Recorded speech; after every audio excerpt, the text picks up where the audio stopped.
तरफ आ जाओ भैया। एक मिनट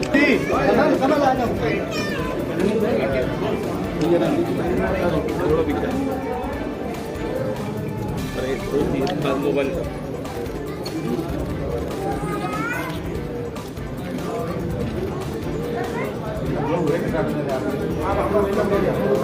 जया अमिताभ बच्चन, आलोक रंजन और रामजीलाल सुमन जी। देखिए, क्या पीडीए का मतलब अल्पसंख्यक महिला नहीं हो सकती थी? क्या पीडीए का मतलब पिछड़ा महिला नहीं हो सकती थी? भारतीय जनता पार्टी से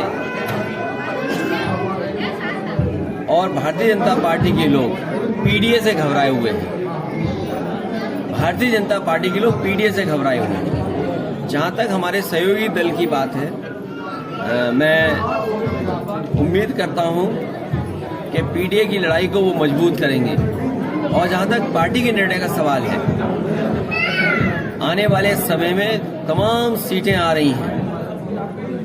अभी तो एमएलसी आना है, फिर राज्यसभा आना है, फिर एमएलसी आना है। तो ये पीडीए की लड़ाई कहाँ कमजोर हो रही है? लेकिन पल्लवी पटेल ने तो वोटिंग करने से ही मना कर दिया, वोट नहीं करेंगे। देखिए, पीडीए का साथ आना, पीडीए के साथ सबको एक साथ लग जाना, ये बड़ी लड़ाई है। और ये बड़ी लड़ाई कोई आसानी से नहीं जीती जा सकती। बड़ी लड़ाई में बहुत लोगों का साथ चाहिए।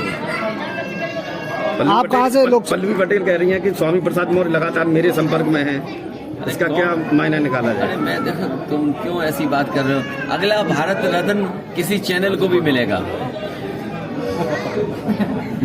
अध्यक्ष जी, मैं आपके ही पार्टी के कुछ कार्यकर्ताओं से हाथ होकर इस्तीफा दिया। ये जो सवाल आप पूछ रहे हैं, इस पे पार्टी के अंदर बातचीत हो जाएगी और उसका समाधान भी निकल जाएगा। इससे भी ज्यादा महत्वपूर्ण ये है कि पूरा किसान आंदोलन कर रहा है और पूरा देश का किसान भारतीय जनता पार्टी से जानना चाहता है कि जिन्होंने ये सपना दिखाया था कि आय दोगुनी हो जाएगी, और अभी जब भारत रत्न दिया स्वामीनाथन जी को और देश के हमारे किसानों के नेता चौधरी चरण सिंह जी को, उससे किसानों की उम्मीद और बढ़ गई कि सरकार उनकी सुनवाई करेगी, एमएसपी देगी, एमएसपी के लिए कोई कानून बनाएगी।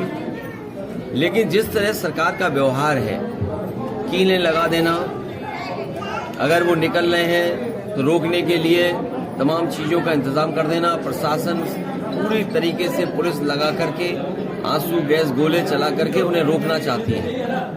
आखिरकार आप भारत रत्न एक तरफ दे रहे हैं और दूसरी तरफ किसानों को आप रोकना चाहते हैं, उनकी मांग नहीं मानना चाहते। आखिरकार भारतीय जनता पार्टी चाहती क्या है? जो लोग सपना दिखा रहे हैं कि 5 लाख ट्रिलियन डॉलर की इकोनॉमी बन जाएगी, सच्चाई ये है कि किसानों की आय दोगुनी अगर हो जाए तो आपकी 5 ट्रिलियन डॉलर नहीं, हो सकता है 10 ट्रिलियन डॉलर इकोनॉमी भी बन जाए।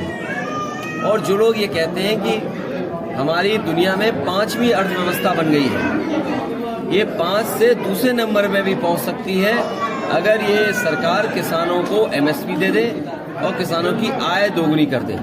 अध्यक्ष जी, कल पल्लवी पटेल की मौत हुई है। मैं अपने पत्रकार साथियों से कहूंगा, अगर अब वो बजट पढ़ेंगे तो इस सरकार ने मुख्यमंत्री योजना चलाई है जिसमें रखवाली करना चाहते हैं किसानों के खेतों की। मुख्यमंत्री खेत सुरक्षा योजना, अगर कोई इसको अनकोड करे, मुख्यमंत्री खेत सुरक्षा यही है कि सांडों से सुरक्षा करना, तो 50 करोड़ में सांड से कैसे सुरक्षा हो जाएगी?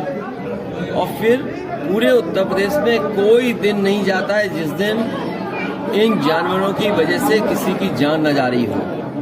ये सवाल कई बार विधानसभा में उठा है, लेकिन सरकार इस समस्या का समाधान नहीं ढूंढ रही है।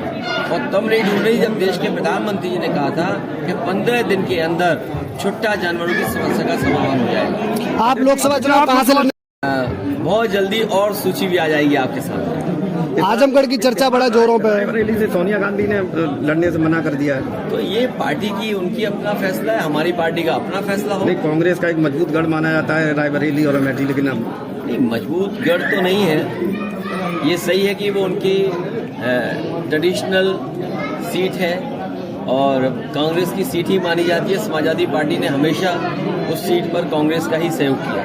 मुख्यमंत्री योगी आदित्यनाथ ने कहा कि पूरे प्रदेश में 80 की 80 सीटें इस बार जीतने वाली है भाजपा।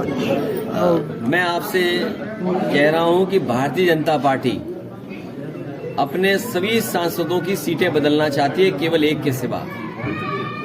80 की सीटों पर कईयों की टिकट कटने जा रही है और एक जो सीट है वो अपना क्षेत्र बदलना चाहती है।